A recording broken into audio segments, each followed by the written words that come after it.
Markus pasal 7 ayat 1-37.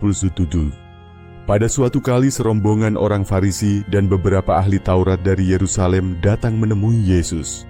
Mereka melihat bahwa beberapa orang muridnya makan dengan tangan najis, yaitu dengan tangan yang tidak dibasuh.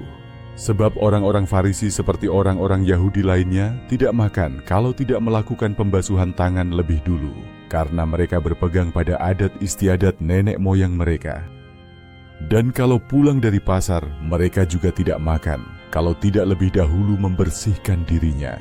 Banyak warisan lain lagi yang mereka pegang, umpamanya hal mencuci cawan, kendi dan perkakas-perkakas tembaga. Karena itu orang-orang Farisi dan ahli-ahli Taurat itu bertanya kepadanya, "Mengapa murid-muridmu tidak hidup menurut adat istiadat nenek moyang kita, tetapi makan dengan tangan najis?" Jawabnya kepada mereka, "Benarlah nubuat Yesaya tentang kamu, hai orang-orang munafik, sebab ada tertulis, bangsa ini memuliakan aku dengan bibirnya, padahal hatinya jauh daripadaku. Percuma mereka beribadah kepadaku, sedangkan ajaran yang mereka ajarkan ialah perintah manusia. Perintah Allah kamu abaikan untuk berpegang pada adat istiadat manusia." Yesus berkata pula kepada mereka, "Sungguh pandai kamu mengesampingkan perintah Allah, supaya kamu dapat memelihara adat istiadatmu sendiri. Karena Musa telah berkata, hormatilah ayahmu dan ibumu. Dan siapa yang mengutuki ayahnya atau ibunya harus mati. Tetapi kamu berkata, kalau seorang berkata kepada bapanya atau ibunya, apa yang ada padaku, yang dapat digunakan untuk pemeliharaanmu, sudah digunakan untuk korban, yaitu persembahan kepada Allah, maka kamu tidak membiarkannya lagi berbuat sesuatu pun untuk bapanya atau ibunya. Dengan demikian firman Allah kamu nyatakan, tidak berlaku demi adat istiadat yang kamu ikuti itu, dan banyak hal lain seperti itu yang kamu lakukan." Lalu Yesus memanggil lagi orang banyak dan berkata kepada mereka, "Kamu semua, dengarlah kepadaku dan camkanlah. Apapun dari luar yang masuk ke dalam seseorang tidak dapat menajiskannya, tetapi apa yang keluar dari seseorang itulah yang menajiskannya. Barang siapa bertelinga untuk mendengar, hendaklah ia mendengar." Sesudah ia masuk ke sebuah rumah untuk menyingkir dari orang banyak, murid-muridnya bertanya kepadanya tentang arti perumpamaan itu. Maka jawabnya, "Apakah kamu juga tidak dapat memahaminya?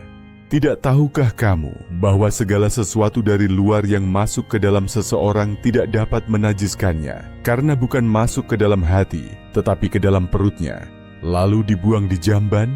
Dengan demikian ia menyatakan semua makanan halal." Katanya lagi, "Apa yang keluar dari seseorang, itulah yang menajiskannya. Sebab dari dalam, dari hati orang, timbul segala pikiran jahat, percabulan, pencurian, pembunuhan, perzinahan, keserakahan, kejahatan, kelicikan, hawa nafsu, iri hati, hujat, kesombongan, kebebalan. Semua hal-hal jahat ini timbul dari dalam dan menajiskan orang." Lalu Yesus berangkat dari situ dan pergi ke daerah Tirus. Ia masuk ke sebuah rumah dan tidak mau bahwa ada orang yang mengetahuinya, tetapi kedatangannya tidak dapat dirahasiakan.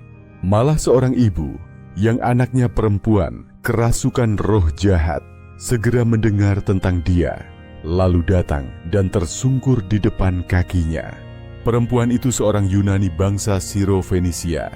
Ia memohon kepada Yesus untuk mengusir setan itu dari anaknya. Lalu Yesus berkata kepadanya, "Biarlah anak-anak kenyang dahulu, sebab tidak patut mengambil roti yang disediakan bagi anak-anak dan melemparkannya kepada anjing." Tetapi perempuan itu menjawab, "Benar Tuhan, tetapi anjing yang di bawah meja juga makan remah-remah yang dijatuhkan anak-anak." Maka kata Yesus kepada perempuan itu, "Karena kata-katamu itu, pergilah sekarang, sebab setan itu sudah keluar dari anakmu." Perempuan itu pulang ke rumahnya, Lalu didapatinya anak itu berbaring di tempat tidur, sedang setan itu sudah keluar. Kemudian Yesus meninggalkan pula daerah Tirus, dan dengan melalui Sidon pergi ke Danau Galilea, di tengah-tengah daerah Dekapolis. Di situ orang membawa kepadanya seorang yang tuli dan yang gagap dan memohon kepadanya, supaya ia meletakkan tangannya atas orang itu. Dan sesudah Yesus memisahkan dia dari orang banyak, sehingga mereka sendirian, ia memasukkan jarinya ke telinga orang itu, lalu ia meludah dan meraba lidah orang itu. Kemudian sambil menengadah ke langit, Yesus menarik nafas dan berkata kepadanya, "Efata." Artinya, terbukalah. Maka terbukalah telinga orang itu, dan seketika itu terlepas pulalah pengikat lidahnya. Lalu ia berkata-kata dengan baik. Yesus berpesan kepada orang-orang yang ada di situ, supaya jangan menceritakannya kepada siapapun juga. Tetapi makin dilarangnya mereka, makin luas mereka memberitakannya.